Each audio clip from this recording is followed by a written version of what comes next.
नमस्कार दोस्तों और भविष्य के सिविल सर्वेंट्स। नमस्कार। आज की तारीख है 11 दिसंबर 2025। और आज के अखबारों में जो सबसे जरूरी बातें हैं वो सब लेकर आए हैं हम। आपके अपने चैनल सुन लो यूपीएससी पर। अब चाहे द हिंदू हो, इंडियन एक्सप्रेस हो या सरकारी वेबसाइट, हमने सब छानवारा है। और लाए हैं सिर्फ वो बातें जो यूपीएससी एग्जाम के लिए वाकई काम आने वाली हैं। सो सिट बैक, रिलैक्स और सुनिए वो एनालिसिस जो आपके मेंस और प्रीलिम्स दोनों में फर्क डाल देगा। यह है आपका डेली लर्निंग डोज, आसान जुबान में फुल एक्सप्लेनेशन के साथ। चलिए तो आज की सबसे बड़ी और मुझे लगता है सबसे जटिल खबर से शुरू करते हैं। हाँ, जो पॉलिटी एंड गवर्नेंस से जुड़ी है। बिल्कुल, ये मुद्दा इलेक्टोरल रोल्स यानी मतदाता सूची और नागरिकता के सवालों से जुड़ा है, टॉपिक है special intensive revision of electoral rolls, जिसे शॉर्ट में एसआईआर भी कहते हैं। आज लोकसभा में इस पर जबरदस्त बहस हुई। बिल्कुल। और इस टॉपिक को हमें बहुत ही ध्यान से स्टेप बाय स्टेप समझना होगा। क्यों? इतना खास क्यों है ये?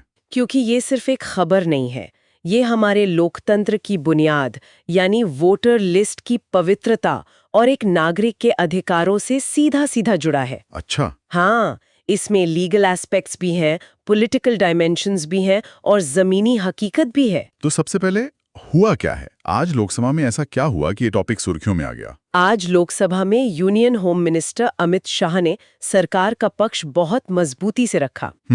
उन्होंने एसआईआर यानी इस स्पेशल रिवीजन की प्रक्रिया को सीधे सीधे नेशनल सिक्योरिटी से जोड़ दिया। नेशनल सिक्योरिटी से? वोटर लिस्ट का नेशनल सिक्योरिटी से क्या लेना देना? यही तो बहस का मुद्दा है।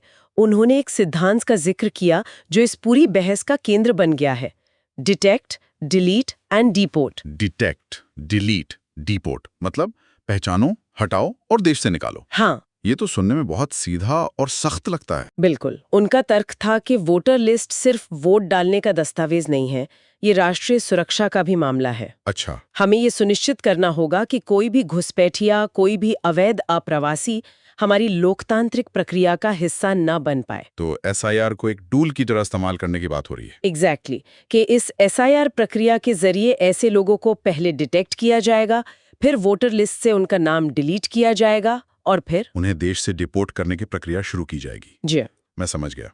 तो सरकार का स्टैंड एकदम क्लियर है कि ये एक्सरसाइज सिर्फ वोटर लिस्ट को साफ करने या अपडेट करने के लिए नहीं है, बल्कि इसका एक बड़ा नेशनल सिक्योरिटी का एंगल भी है। हाँ। लेकिन इस पर विपक्ष की क्या प्रतिक्रिया रही? जैसे ही गृह मंत्री ने ये बयान दिया और इसे नेशनल सिक्योरिटी से जोड़ा, विपक्ष ने सदन से वॉकआउट कर दिया। वॉकआउट मतलब उन्होंने बहस में हिस्सा ही नहीं लिया? नहीं, उनका आरोप है कि सरकार घुसपैठियों को हटाने के नाम पर असली भारतीय नागरिकों को उनके मताधिकार यानी राइट टू वोट से वंचित करने की एक बड़ी साजिश कर रही है। लेकिन ये आरोप तो बहुत गंभीर है। डिसएनफ्रेंचाइजमेंट यानी मताधिकार छीनना। बहुत गंभीर। उनका डर किस बात को लेकर है? प्रक्रिया में ऐसी क्या कमी है जिसके कारण ऐसा हो सकता है? उनका कहना है कि प्रक्रिया इतनी जटिल और सख्त बना दी गई है कि गरीब और हाशिए पर मौजूद लोग जैसे मजदूर, बेघर लोग या वो महिलाएं जिनके पास शादी से पहले के दस्तावेज नहीं है, वो अपनी नागरिकता साबित ही नहीं कर पाएंगे और लिस्ट से बाहर हो जाएंगे। तो उनके मुताबिक ये डिटेक्ट, डिलीट, डिपोर्ट की नीति, उनके मुताबिक ये असल में डाउट, डिलीट एंड डिसइनफ्रेंचाइज की नीति है, यानी शक करो, नाम हटाओ और अधिकार छीन लो। तो एक तरफ सरकार की नेशनल सिक्योरिटी की दलील है और दूसरी तरफ विपक्ष का डिसइनफ्रेंचाइजमेंट का आरोप। जी, लेकिन इसमें एक और पहलू है जो जमीनी हकीकत से जुड़ा है। वेस्ट बंगाल से कुछ आंकड़े सामने आए हैं। हाँ, और ये आंकड़े शायद विपक्ष के डर को और बढ़ा रहे हैं। क्या है वो आंकड़े? आंकड़े वाकई चौंकाने वाले हैं। वेस्ट बंगाल से जो एडमिनिस्ट्रेटिव डेटा आया है उसके मुताबिक 57.5 लाख 57.5 लाख। हाँ, मैं दोबारा कहती हूँ, 57.5 लाख से ज्यादा एन्यूमरेशन फॉर्म्स को अनकलेक्टेबल की श्रेणी में डाल दिया गया है। एक मिनट, अनकलेक्टेबल का क्या मतलब है? क्या इसका मतलब है कि ये लोग फर्जी हैं या अवैध हैं? नहीं, बिल्कुल नहीं। अनकलेक्टेबल का सीधा सा मतलब है कि जब बूथ लेवल ऑफिसर यानी बीएलओ वेरिफिकेशन के लिए घर गया, तो या तो उससे वो वोटर उस पते पर मिला नहीं या वो वोटर अपने मांगे गए दस्तावेज नहीं दिखा पाया। अच्छा, तो हो सकता है वो कहीं बाहर गया हो सकता है वो मजदूर काम के लिए किसी दूसरे शहर गया हो या उसके पास 20 साल पुराना कोई दस्तावेज ना हो। और सुनिए, इसके अलावा 24 लाख यानी 24 लाख से ज्यादा वोटर्स को डेड यानी मृत घोषित कर दिया गया है। 24 लाख? हाँ, अब डर ये है कि इतने बड़े पैमाने पर लगभग 80 लाख लोगों के नाम जो हटाने की कगार पर हैं, क्या उनका वेरिफिकेशन ठीक से हुआ है? या सिर्फ एडमिनिस्ट्रेटिव प्रेशर में बिना सही जांच पड़ताल के लाखों लोगों के नाम लिस्ट से काटे जा रहे हैं? बिल्कुल, यही असली चिंता है। ये आंकड़े तो वाकई परेशान करने वाले हैं। 50 लाख से ज्यादा अनकलेक्टेबल फॉर्म्स का मतलब है कि एक बहुत बड़ी आबादी पर अपनी नागरिकता और वोट का अधिकार खोने का खतरा मंडरा रहा है। जी। तो अब एस्पिरेंट्स के नजरिए से बात करते हैं। यूपीएससी के सिलेबस में ये पूरा मुद्दा कहां और कैसे फिट होता है, इसे टुकड़ों में समझते हैं। ये एक बहुत ही महत्वपूर्ण सवाल है क्योंकि ये टॉपिक कई जगहों पर जुड़ता है। सबसे पहले GS paper 2 polity and governance. इसमें सीधा सीधा इलेक्शन कमीशन ऑफ इंडिया के पावर्स एंड फंक्शंस का टॉपिक है। ये एसआईआर की प्रक्रिया ईसीआई ही करवा रही है। राइट। दूसरा, रिप्रेजेंटेशन ऑफ पीपल एक्ट यानी आरपीए 1950 के सेलिएंट फीचर्स, इस कानून के सेक्शंस ही इस पूरी प्रक्रिया का आधार है। ठीक है। और तीसरा, सरकारी नीतियों के डिजाइन और इम्प्लीमेंटेशन से जुड़े मुद्दे। ये नीति कैसे बनाई गई और इसे लागू करने में क्या चुनौतियां आ रही हैं, ये इसका हिस्सा है। और प्रीलिम्स के लिए क्या कोई स्पेसिफिक सेक्शंस या टर्म्स हैं जिन पर एस्पिरेंट्स को खास ध्यान देना चाहिए, जो सीधे सवाल बन सकते हैं? हाँ, प्रीलिम्स के लिए कुछ चीजें बिल्कुल क्रिस्टल क्लियर होनी चाहिए। पहली, ऑर्डिनरीली रेजिडेंट की परिभाषा। Ordinarily resident? ये आरपीए एक्ट 1950 के सेक्शन 20 में दी गई है। इस पर हम अभी विस्तार से बात करेंगे। ठीक है। दूसरा, सेक्शन 21(3), मैं दोबारा दोहराती हूँ, section 21 sub section 3 of RPA act 1950। Section 21(3)। हाँ, ये वो सेक्शन है जो इलेक्शन कमीशन को ये स्पेशल इंटेंसिव रिवीजन करवाने का असाधारण अधिकार देता है। ठीक है, ये तो हुई प्रीलिम्स की बात। मेंस के लिए इसका एनालिटिकल एंगल क्या होगा? सिर्फ खबर जानना काफी नहीं है, उसका विश्लेषण जरूरी है। मेंस के लिए हमें कॉन्सेप्चुअल क्लैरिटी चाहिए। पहला सवाल बनता है चुनावी अखंडता यानी इलेक्ट्रल इंटेग्रिटी और नागरिक अधिकारों यानी सिटीजन राइट्स के बीच संतुलन का। मतलब साफ वोटर लिस्ट वर्सेस नागरिक का अधिकार? एग्जैक्टली। एक साफ सुथरी वोटर लिस्ट जरूरी है, लेकिन इस प्रक्रिया में किसी भी नागरिक का अधिकार नहीं छिनना चाहिए। और दूसरा कॉन्सेप्ट? दूसरा कॉन्सेप्ट है टेक्नोक्रेटिक एक्सक्लूजन का। Technocratic exclusion. और तीसरा एंगल है चुनाव प्रबंधन में फेडरल टेंशन्स का, यानी केंद्र और राज्यों के बीच इस मुद्दे पर जो तनाव पैदा हो रहा है, जैसे असम के मामले में हम देखेंगे। जी बिल्कुल। ठीक है, तो अब इसके बैकग्राउंड और कॉन्टेक्स्ट को और गहराई से समझते हैं। आपने बताया कि ये एसआईआर नॉर्मल रिवीजन से अलग है। ये आखिर है क्या और ये अलग कैसे है? देखिए, सामान्य तौर पर हर साल इलेक्शन कमीशन एक एनुअल समरी रिवीजन करवाता है। हाँ, वो तो होता है। उसमें क्या होता है, एक ड्राफ्ट लिस्ट प्रकाशित होती है और फिर लोग क्लेम्स और ऑब्जेक्शंस फाइल करते हैं। जैसे किसी का नाम जोड़ना है, किसी का हटाना है या किसी को कोई आपत्ति है। ये मौजूदा लिस्ट को अपडेट करने की एक प्रक्रिया है। तो ये वैसा ही है जैसे हम अपने फोन की कॉन्टैक्ट लिस्ट को अपडेट करते हैं, कुछ नए नंबर जोड़ते हैं, कुछ पुराने हटाते हैं। बिल्कुल सही एनालॉजी है। लेकिन स्पेशल इंटेंसिव रिवीजन यानी एसआईआर इससे बिल्कुल अलग है। ये एक डी नोवो प्रक्रिया है। डी नोवो, ये क्या है? डी नोवो एक लैटिन शब्द है जिसका मतलब होता है नए सिरे से या फ्रॉम द बिगिनिंग। अच्छा, नए सिरे से। तो ये वैसा नहीं है कि आप फोन की कॉन्टैक्ट लिस्ट अपडेट कर रहे हैं। ये तो ऐसा है कि आप पुराना फोन फेंक कर हर इंसान से दोबारा उसका नंबर मांग रहे हैं। वाह। इसमें पुरानी लिस्ट को आधार नहीं माना जाता। इसमें अधिकारी, जिन्हें हम बूथ लेवल ऑफिसर या बीएलओ कहते हैं, वो घर घर जाकर हर एक वोटर के अस्तित्व और उसकी एलिजिबिलिटी को वेरीफाई करते हैं। ये एक तरह से पूरी वोटर लिस्ट को शून्य से बनाना है। तो इसका कानूनी आधार क्या है? इलेक्शन कमीशन को ये डिनोवो एक्सरसाइज करने की शक्ति कहां से मिलती है? इसका कानूनी आधार है representation of the people act 1950 का सेक्शन 21 सबसेक्शन 3। वही सेक्शन 21(3) जो प्रीलिम्स के लिए इंपॉर्टेंट है। हाँ, इसे 2 बार याद रखें, सेक्शन 21(3). ये सेक्शन इलेक्शन कमीशन को ये पावर देता है कि वो किसी भी कॉन्स्टिट्यूएंसी में या उसके किसी हिस्से में in such manner as it may think fit. In such manner as it may think fit यानी जैसा वो उचित समझे। हाँ, जैसा वो उचित समझे, इलेक्टोरल रोल का स्पेशल रिवीजन करवा सकती है। जैसा वो उचित समझे, ये शब्द तो ईसीआई को बहुत ज्यादा विवेकाधीन शक्तियां यानी डिस्क्रेशनरी पावर्स देते हैं। बिल्कुल, और यहीं से विवाद की गुंजाइश भी बनती है। और इसमें एक और टर्म बार बार आ रहा है, ऑर्डिनरीली रेजिडेंट। इसका कानूनी मतलब क्या है, क्योंकि यहीं पर सारा खेल लगता है। ये इस पूरी बहस का केंद्र बिंदु है। आरपीए 1950 का सेक्शन 19 ये कहता है कि वोटर लिस्ट में नाम जुड़वाने के लिए व्यक्ति का उस कॉन्स्टिट्यूएंसी में ऑर्डिनरीली रेजिडेंट यानी सामान्य रूप से निवासी होना जरूरी है। अब सवाल उठता है कि सामान्य रूप से निवासी का क्या मतलब है। इसे सेक्शन 20 और क्लैरिफाई करता है। अच्छा, सेक्शन 20। हाँ, ये कहता है कि सिर्फ किसी जगह पर मकान का मालिक होना आपको वहां का रेजिडेंट नहीं बनाता। ओके, ये इंपॉर्टेंट है। और टेम्पररी एब्सेंस यानी कोई व्यक्ति काम के लिए, पढ़ाई के लिए या इलाज के लिए कुछ महीने अपने घर से बाहर है, तो इस आधार पर उसका नाम नहीं काटा जा सकता। तो नीयत देखी जाएगी। बिल्कुल, उसकी नीयत वहां रहने की होनी चाहिए। इस बार के एसआईआर में एक लेगेसी लिंकेज की बात भी हो रही है, जो पहले कभी नहीं हुई।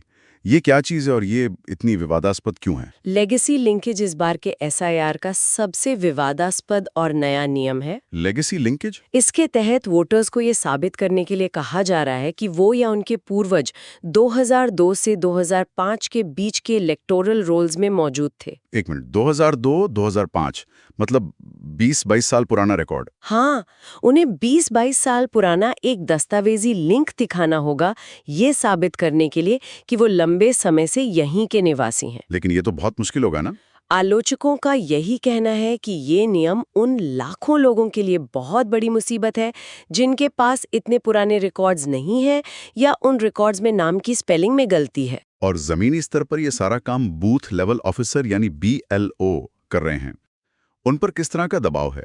खबरों के अनुसार उन पर डिलीशन टारगेट्स पूरे करने का भारी दबाव है। डिलीशन टारगेट्स मतलब उन्हें कहा गया है कि इतने फर्जी या संदिग्ध वोटर हटाने ही हैं। बिल्कुल, और ये दबाव एक बहुत बड़ी चिंता का विषय है क्योंकि इससे गलतियां होने की संभावना बहुत बढ़ जाती है। अब आते हैं मेंस एनालिसिस पर।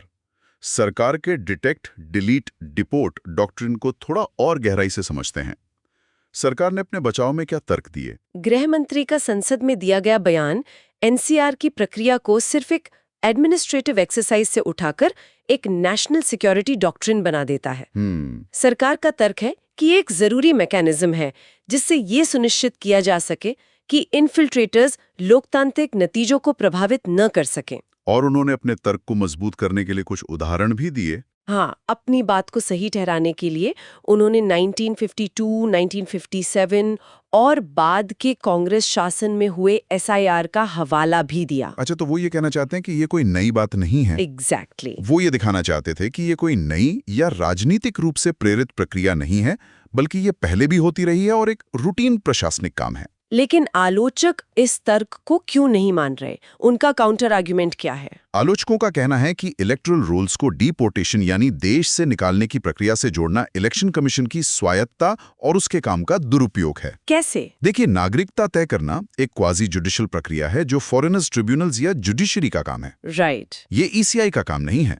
ईसीआई का काम एक निष्पक्ष वोटर लिस्ट बनाना है, न कि ये पहचानना कि कौन नागरिक है और कौन नहीं। तो आप कह रही हैं कि ईसीआई को एक ऐसा काम दिया जा रहा है जो उसके अधिकार क्षेत्र से बाहर है। बिल्कुल, इस तरह आप एक प्रशासनिक मशीनरी को वो काम दे रहे हैं जो कि उसके अधिकार क्षेत्र से बाहर है। द हिंदू के एडिटोरियल में टेक्नोक्रेटिक एक्सक्लूजन की बात की गई है। ये कॉन्सेप्ट मेंस के आंसर के लिए बहुत जरूरी लग रहा है। इसका क्या मतलब है? टेक्नोक्रेटिक एक्सक्लूजन एक बहुत ही महत्वपूर्ण कॉन्सेप्ट है।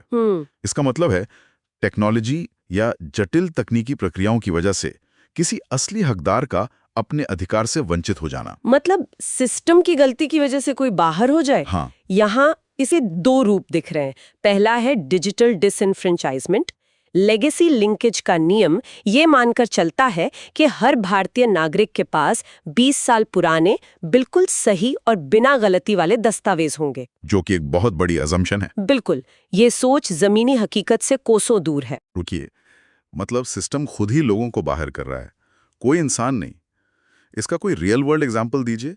क्या हम किसी दिहाड़ी मजदूर की बात करें जो शहर बदलने की वजह से 20 साल पुराने दस्तावेज खो चुका है?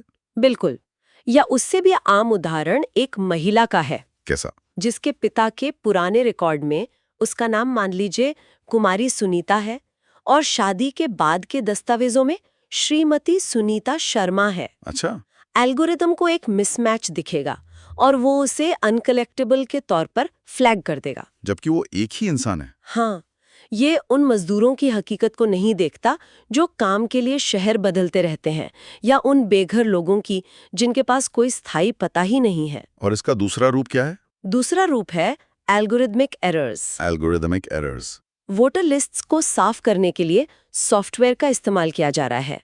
यह software demographically similar entries DSE को पहचानता है। डेमोग्राफिकली सिमिलर एंट्रीज, यानी एक जैसे नाम, पते या उम्र वाले लोग। हाँ, वो उन्हें डुप्लीकेट के तौर पर फ्लैग कर देता है।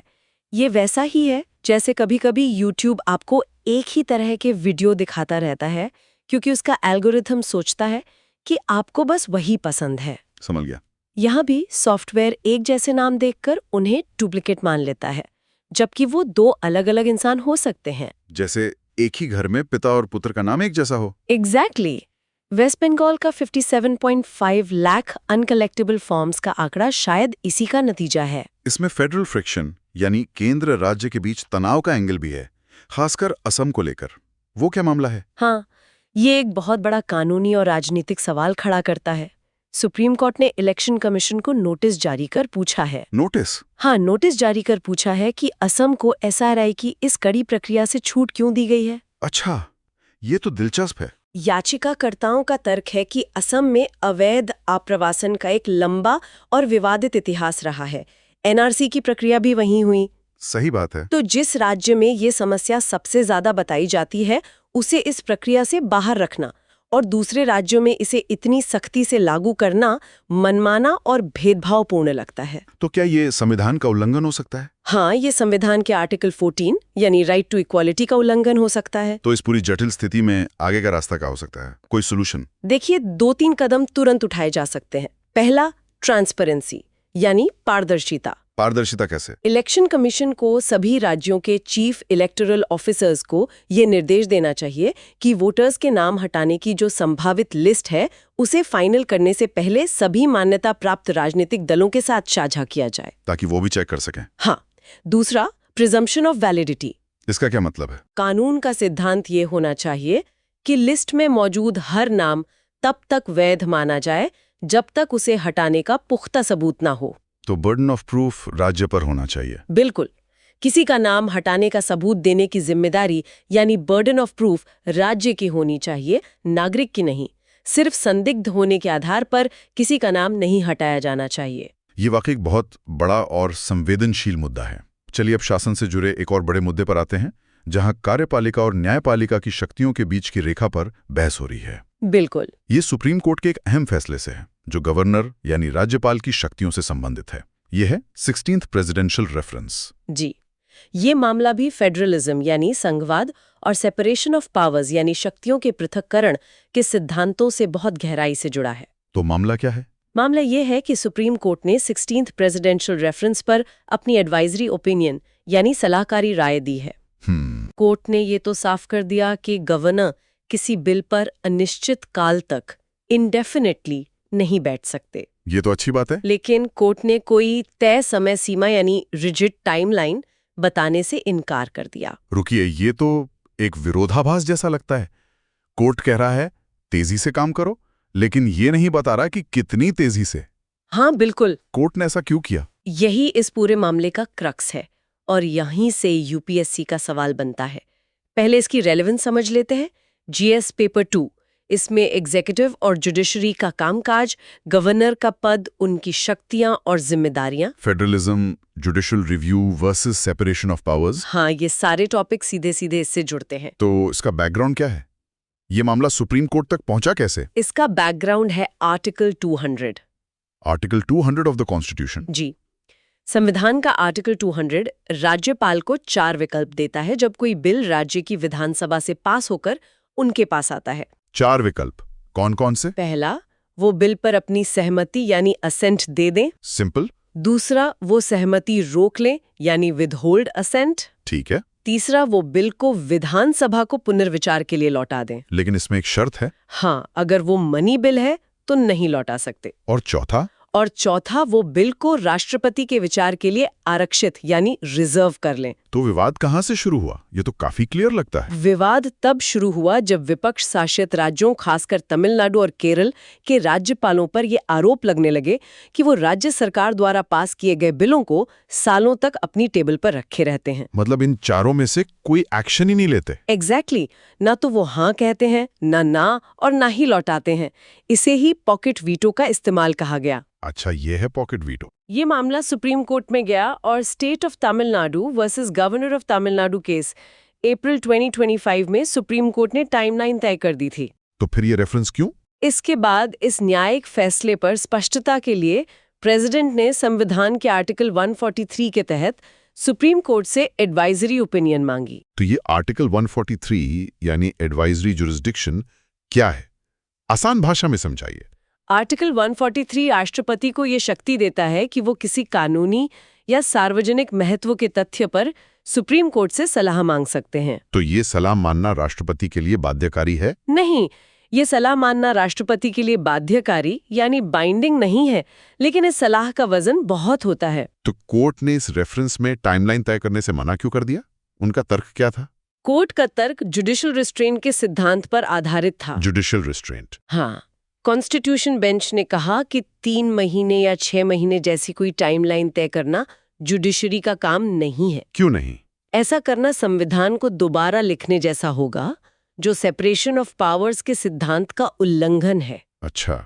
कोर्ट ने इस बात पे जोर दिया कि गवर्नर एक उच्च संवैधानिक पद है और उन पर यह भरोसा किया जाना चाहिए कि वो रीजनेबल डिस्पैच यानी उचित तेजी से काम करेंगे। लेकिन कोर्ट ने क्या गवर्नर्स को पूरी तरह खुली छूट दे दी है? नहीं, ऐसा भी नहीं है। कोर्ट ने एक बहुत महत्वपूर्ण बात कही। क्या? उन्होंने साफ किया कि prolonged unexplained and indefinite inaction यानी लंबी, बिना किसी स्पष्टीकरण के और अनिश्चितकालीन निष्क्रियता जस्टिशिएबल है।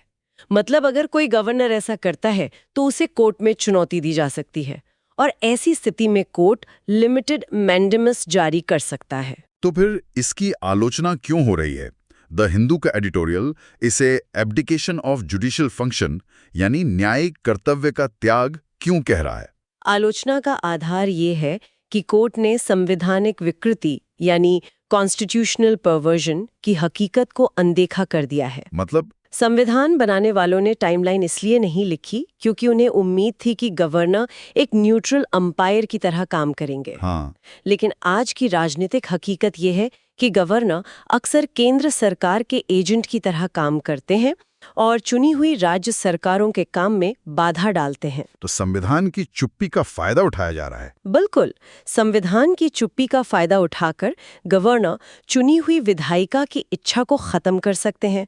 एडिटोरियल ने डॉक्टर BR अम्बेडकर को कोट किया है। अच्छा, बाबा साहब ने क्या कहा था? उन्होंने संविधान सभा में चेताया था कि फॉर्म्स ऑफ एडमिनिस्ट्रेशन यानी शासन के तरीके संविधान की आत्मा को बिगाड़ सकते हैं। यहाँ भी यही हो रहा है। तो इस गतिरोध का समाधान क्या हो सकता है? एक समाधान सरकारिया कमीशन ने बहुत पहले दिया था।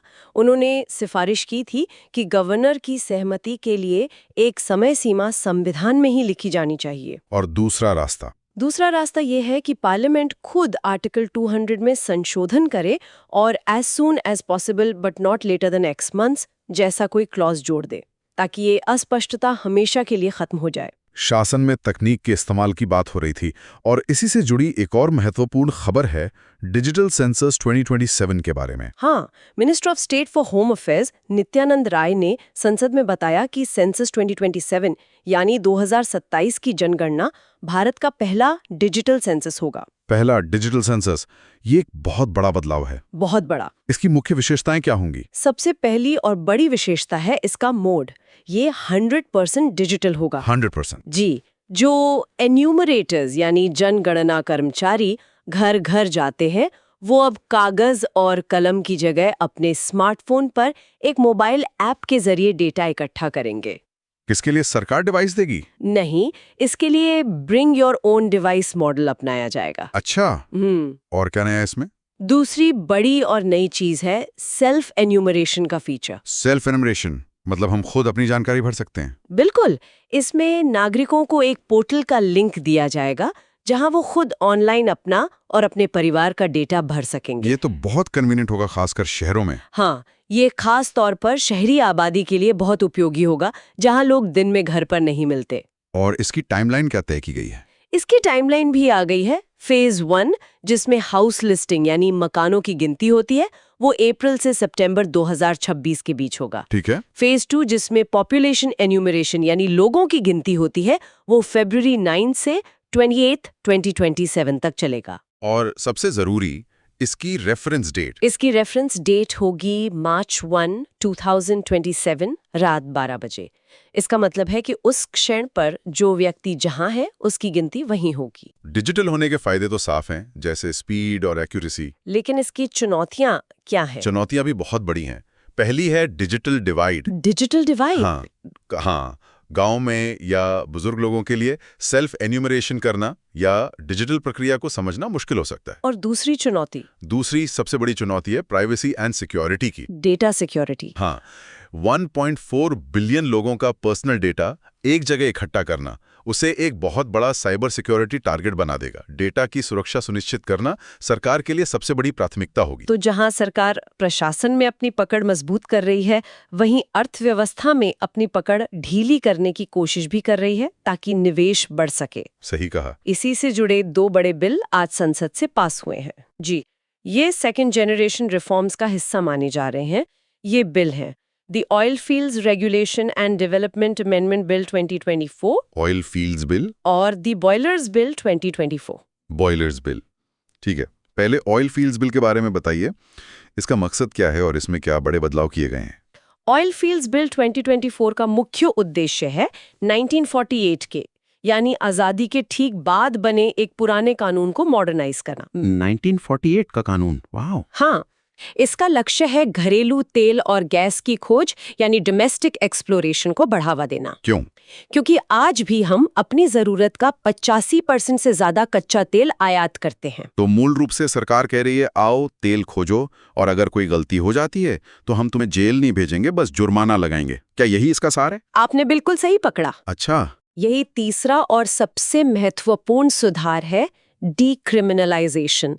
पहले लीज की शर्तों का उल्लंघन करने पर कंपनियों पर सीधे आपराधिक मुकदमा हो जाता था, अब वित्तीय दंड लगेगा। और क्या सुधार हैं? 2 और सुधार हैं। पहला, पुराने माइनिंग लीज शब्द को पेट्रोलियम लीज से बदला गया है और दूसरा, मिनरल ऑयल्स की परिभाषा में अब shell gas, cold bed methane, CBM जैसे अनकन्वेंशनल हाइड्रोकार्बन्स को भी साफ-साफ शामिल कर लिया गया है। ये तो हुई तेल क्षेत्र की बात। अब बॉयलर्स बिल 2024 के बारे में बताइए, ये किस बारे में है? बॉयलर्स बिल 2024 का उद्देश्य है 1923 के 1923 100 साल से भी ज्यादा पुराना कानून। हाँ, 100 साल से भी ज्यादा पुराने बॉयलर्स एक्ट को बदलना। इसके 2 मुख्य लक्ष्य हैं। पहला, सुरक्षा के मानकों को बढ़ाना और दूसरा, ईज ऑफ डूइंग बिजनेस को प्रमोट करना। तो इसमें सुरक्षा और व्यापार में आसानी दोनों को कैसे बैलेंस किया गया है? बहुत अच्छा सवाल है। बिल में सेफ्टी फर्स्ट का सिद्धांत अपनाया गया है। Safety first. लापरवाही से अगर कोई दुर्घटना होती है जिसमें जान माल का नुकसान होता है, तो ऐसे 4 बड़े अपराधों के लिए क्रिमिनल पेनल्टीज को बरकरार रखा गया है। मतलब जेल होगी? हाँ, लेकिन इसके साथ ही डीक्रिमिनलाइजेशन भी किया गया है। कुल 11 तकनीकी अपराध थे, जैसे कोई मामूली कागजी कार्रवाई में चूक हो गई। इनमें से 7 अपराधों को अपराध की श्रेणी से हटा दिया गया है। इन पर अब जेल नहीं होगी, सिर्फ वित्तीय दंड लगेगा। और वर्कर सेफ्टी के बारे में? हाँ, एक और महत्वपूर्ण चीज है वर्कर सेफ्टी। बॉयलरों के अंदर घुसकर काम करने वाले मजदूरों की सुरक्षा के लिए विशेष प्रावधान जोड़े गए हैं, जो 1923 के पुराने एक्ट में बिल्कुल नहीं थे। चलिए, ये तो अच्छी बात है। जी, अब आते हैं आज की सबसे बड़ी आर्थिक खबर पर, RBI की मॉनेटरी पॉलिसी रिव्यू। हाँ, आज RBI की मॉनेटरी पॉलिसी कमेटी यानी MPC की बैठक के नतीजे आए। और क्या रहा नतीजा? MPC ने पॉलिसी रेपो रेट को 25 बेसिस पॉइंट्स घटाकर 5.25% कर दिया है। 25 बेसिस पॉइंट कट। जी, तो इन नंबरों के पीछे की कहानी क्या है? RBI ने दरें क्यों घटाई, जबकि हमारी ग्रोथ तो पहले से ही काफी अच्छी चल रही है? यही तो सबसे दिलचस्प बात है। पहले डेटा देख लेते हैं। रेपो रेट अब 5.25% है। ठीक है। GDP ग्रोथ का अनुमान FY26 के लिए 6.8% से बढ़ाकर 7.3% कर दिया गया है। 7.3%, ये तो बहुत अच्छा है। हाँ, और CPI इन्फ्लेशन यानी खुदरा महंगाई का अनुमान FY26 के लिए 2.6% से घटाकर 2.0% कर दिया गया है। 4%, ये तो बहुत कम है। जी, तो कहानी ये है कि ग्रोथ मजबूत है और महंगाई बहुत कम है। आरबीआई गवर्नर ने अपनी प्रेस कॉन्फ्रेंस में गोल्डीलॉक्स इकोनॉमी शब्द का इस्तेमाल किया। इसका क्या मतलब होता है? गोल्डीलॉक्स एक ऐसी आर्थिक स्थिति है जो न तो बहुत गर्म हो यानी हाई इन्फ्लेशन, नहीं बहुत ठंडी हो यानी लो ग्रोथ, बल्कि एकदम सही हो। Just right. Exactly. RBI governor का कहना है कि भारत अभी इसी गोल्डीलॉक्स फेज में है। तो फिर कटौती क्यों? कटौती का कारण ये है कि आरबीआई का मानना है कि वैश्विक अर्थव्यवस्था में मंदी का खतरा है। इन ग्लोबल हेडविंड से घरेलू अर्थव्यवस्था को बचाने के लिए आरबीआई ने पूंजी की लागत यानी कॉस्ट ऑफ कैपिटल को कम करने का फैसला किया, ताकि देश में इन्वेस्टमेंट और कंजम्पशन को बढ़ावा मिलता रहे। बिल्कुल। इस फैसले का आम आदमी और बाजार पर क्या असर पड़ेगा? इसका सीधा असर ये है कि ये बॉन्ड मार्केट्स के लिए और कर्ज लेने वालों के लिए अच्छा है। होम लोन, कार लोन की ईएमआई कम हो सकती है। और इसका कोई नेगेटिव असर? हाँ, ये रुपए पर दबाव डालेगा। रुपए पर कैसे? जब हम अपने इंटरेस्ट रेट कम करते हैं और यूएस में इंटरेस्ट रेट ज्यादा रहती है, तो विदेशी निवेशक अपना पैसा भारत से निकालकर यूएस में लगाते हैं। अच्छा। इसी वजह से आज रुपया डॉलर के मुकाबले कमजोर होकर लगभग 90.11 पर आ गया है। तो एक तरफ भारत निवेश को आसान बना रहा है, वहीं अमेरिका अमीर निवेशकों के लिए गोल्डन गेट खोल रहा है। सही कहा। यूएस इमिग्रेशन पॉलिसी में एक बड़ा बदलाव आया है। जी, यूएस प्रेसिडेंट डोनाल्ड ट्रंप ने Trump gold card visa programme launch किया है। Gold card? हाँ, ये एक तरह का इन्वेस्टमेंट फॉर रेजिडेंसी प्रोग्राम है। इसके तहत अगर कोई व्यक्ति अमेरिका में $1 मिलियन यानी $1 मिलियन का निवेश करता है, तो उसे एक्सपेडाइटेड परमानेंट रेजिडेंसी यानी ग्रीन कार्ड मिल जाएगा। $1 million for a green card? जी। तो भारत के लिए इसके क्या मायने हैं? ये हमारे लिए अच्छा है या बुरा? इसके दो पहलू हैं। पहला है talent retention versus brain drain. Trump ने इस प्रोग्राम को पेश करते हुए कहा कि ये अमेरिकी कंपनियों के लिए भारत और चीन के ब्रिलियंट ग्रेजुएट्स को अमेरिका में ही रोकने का एक तरीका है। लेकिन क्या ये उन भारतीयों के लिए अच्छा नहीं है जो दशकों से ग्रीन कार्ड की लाइन में लगे हैं? व्यक्तिगत स्तर पर ये उन भारतीयों के लिए बहुत फायदेमंद है जो अमेरिका जाना चाहते हैं और जिनके पास पैसा है। कैसे? ये इन्हें EB3 कैटेगरी की दशकों लंबी लाइन से बचने का मौका देता है। लेकिन देश के नजरिए से देखें तो इससे भारत से पूंजी और टॉप टैलेंट का पलायन यानी flight of capital in talent और तेज हो सकता है। मतलब हमारा सबसे अच्छा दिमाग और सबसे ज्यादा पैसा दोनों देश से बाहर जा सकते हैं। हाँ, यही इसका सबसे बड़ा खतरा है। चलिए अब कल्चर और हिस्ट्री के सेक्शन पर आते हैं। संस्कृति के क्षेत्र से भारत के लिए एक बहुत बड़ी और गर्व की बात सामने आई है। बिल्कुल। यूनेस्को ने दीपावली को अपनी representative list of the intangible cultural heritage of humanity में शामिल कर लिया है। वाओ, ये तो बहुत बड़ी खबर है। बहुत बड़ी वैश्विक मान्यता है। ये घोषणा नई दिल्ली में हुए यूनेस्को के 20th कमेटी सेशन में की गई। और दीपावली कौन सा एलिमेंट है भारत से? दीपावली भारत से इस प्रतिष्ठित सूची में शामिल होने वाला 16th एलिमेंट है। यूनेस्को ने दीपावली को चुनने के पीछे क्या तर्क दिया है? यूनेस्को ने कहा कि दीपावली सामाजिक संबंधों को मजबूत करती है, स्ट्रेंथनिंग सोशल बॉन्ड्स, पारंपरिक शिल्प कौशल का समर्थन करती है जैसे कुम्हारों का दिए बनाना, और उदारता और कल्याण के मूल्यों को मजबूत करती है। और भारत ने अपने नॉमिनेशन में क्या दिखाया? भारत ने अपने नॉमिनेशन में इसकी विविधता को भी दिखाया। उत्तर भारत में राम की वापसी, दक्षिण में कृष्ण की विजय, पूर्व में काली पूजा और जैन धर्म में महावीर का निर्वाण। क्या इस सेशन में दुनिया की और भी कोई सांस्कृतिक विरासतें शामिल की गईं? हाँ, ये जानना भी प्रीलिम्स के लिए जरूरी हो सकता है। बताइए। इस बार दीपावली के साथ साथ जॉर्जियन व्हीट कल्चर जो जॉर्जिया से है, ठीक है, एल मोहाइबिस जो इराक का एक पारंपरिक खेल है, और बोरेंडो जो पाकिस्तान का एक प्राचीन मिट्टी का संगीत वाद्यंत्र है, इन्हें भी इस सूची में शामिल किया गया है। अब एनवायरनमेंट और इकोलॉजी सेक्शन की बात करते हैं। आज एक चिंताजनक खबर आई है जो हिमालय क्षेत्र से जुड़ी है। जी, ये क्रायोस्फीयर क्राइसिस से जुड़ी खबर है। साइंटिफिक रिपोर्ट्स जर्नल में एक नई स्टडी प्रकाशित हुई है और ICIMO का डेटा भी यही बताता है कि हिंदू कुश हिमालय HKH क्षेत्र में गंभीर स्नो ड्रॉट यानी बर्फ का सूखा पड़ रहा है। Snow drought? हाँ, स्नो परसिस्टेंस यानी पहाड़ों पर बर्फ के टिके रहने की अवधि पिछले 23 साल के सबसे निचले स्तर पर है। बर्फ का सूखा, ये क्या होता है और इसका कारण क्या है? बर्फ का सूखा का मतलब है कि सामान्य से बहुत कम बर्फबारी होना। और इसका कारण? इसका एक बड़ा कारण है elevation dependent warming. Elevation dependent warming मतलब ऊंचाई वाले इलाकों में तापमान मैदानी इलाकों की तुलना में ज्यादा तेजी से बढ़ रहा है। 3000 से 6000 मीटर की ऊंचाई पर जहां पहले बर्फ गिरती थी, अब वहां तापमान ज्यादा होने की वजह से बारिश हो रही है। तो बर्फ जमा नहीं हो रही? हाँ, वो बह जा रही है। इसके परिणाम क्या होंगे? ये हमारे लिए चिंता की बात क्यों है? इसके परिणाम बहुत गंभीर हैं। ये जो सीजनल स्नो है, ये एक प्राकृतिक जलाशय नेचुरल रिजर्वॉयर की तरह काम करती है, जो गर्मियों में नदियों को पानी देती है।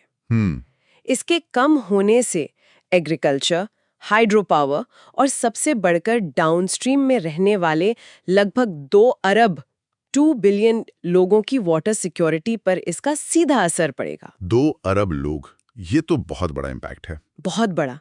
अब इंटरनल सिक्योरिटी के सेक्शन पे आते हैं। हमने जिस डिटेक्ट डिलीट डिपोर्ट पॉलिसी की बात पॉलिटी सेक्शन में की थी, उसे यहाँ आंतरिक सुरक्षा के नजरिए से देखना भी जरूरी है। हाँ, क्योंकि गृह मंत्री का बयान सिर्फ एक चुनावी मुद्दा नहीं है, बल्कि ये एक इंटरनल सिक्योरिटी डॉक्ट्रीन को दर्शाता है। कैसे? ये एक पॉलिसी शिफ्ट का संकेत है। पहले भारत का अप्रोच पैसिव बॉर्डर मैनेजमेंट का था, लेकिन अब ये active internal identification and expulsion की ओर बढ़ रहा है। मतलब आप सिर्फ सीमा पर नहीं, बल्कि देश के अंदर भी अवैध लोगों की पहचान करके उन्हें बाहर निकालने की बात हो रही है। बिल्कुल। क्या इसका नेशनल रजिस्टर ऑफ सिटीजन से कोई लिंक है? बिल्कुल। इसकी भाषा, इसके तेवर नेशनल रजिस्टर ऑफ सिटीजन्स के आसपास की बयानबाजी से बहुत मिलते जुलते हैं। तो क्या एसआईआर एक तरह से एनआरसी का प्रिकर्सन हो सकता है? हाँ, इससे यह आशंका जताई जा रही है कि एसआईआर एक राष्ट्रव्यापी पहचान अभियान, नेशनल आइडेंटिफिकेशन ड्राइव का अग्रदूत यानी प्रीकर्सर हो सकता है। इसमें सिक्योरिटी वर्सेस राइट्स का डिबेट क्या है? सरकार का उद्देश्य सीमाओं को सुरक्षित करना है, राइट। लेकिन मानवाधिकार समूहों का तर्क है कि अगर ड्यू प्रोसेस का सख्ती से पालन नहीं किया गया तो ये संविधान के article 21 right to life and personal liberty और आर्टिकल 14 राइट टू इक्वालिटी का उल्लंघन कर सकता है। क्योंकि किसी को अवैध घोषित करना एक बहुत बड़ा कदम है। हाँ, और इसमें कोई भी गलती स्वीकार्य नहीं हो सकती। चलिए अब कुछ क्विक रिवीजन फैक्ट्स पर नजर डालते हैं जो प्रीलिम्स के लिए सीधे तौर पर उपयोगी हो सकते हैं। ये रैपिड फायर राउंड की तरह होगा। बिल्कुल। एक एक करके समझते हैं। पहला, वंदे मातरम।